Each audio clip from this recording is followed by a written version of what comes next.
নিজেদের ইতিহাসের সবচেয়ে বড় সামরিক কুচকাওয়াজের আয়োজন করে পশ্চিমাদের তাক লাগিয়ে দিয়েছে বিশ্বের অন্যতম পরাশক্তি চীন।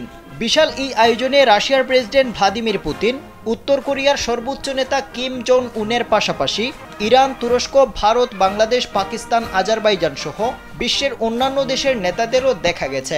তবে চীনের বিশাল এই আয়োজনে যুক্তরাষ্ট্র কিংবা পশ্চিমা কোনো নেতাকে দেখা যায়নি।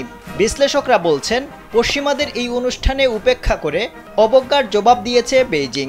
তাক লাগানো এই আয়োজনে বাংলাদেশের জাতীয় নিরাপত্তা উপদেষ্টা খলিলুর রহমানকেও দেখা গেছে।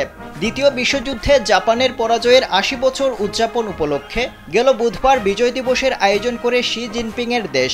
বার্তা সংস্থা রয়টার্স দাবি করেছে, চীনের সুশৃঙ্খল ও সমন্বিত প্রদর্শনীর লক্ষ্যই হল যুক্তরাষ্ট্রের বৈশ্বিক ভূমিকা নিয়ে সন্দেহের মধ্যে চীনের সামরিক শক্তি ও কূটনৈতিক দক্ষতাকে বিশ্ববাসীর সামনে তুলে ধরা।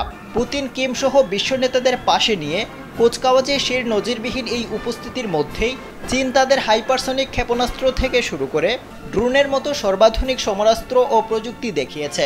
এ যেন পশ্চিমাদের চ্যালেঞ্জ জানানোর নতুন বিন্যাসের ঐক্যের শক্তি।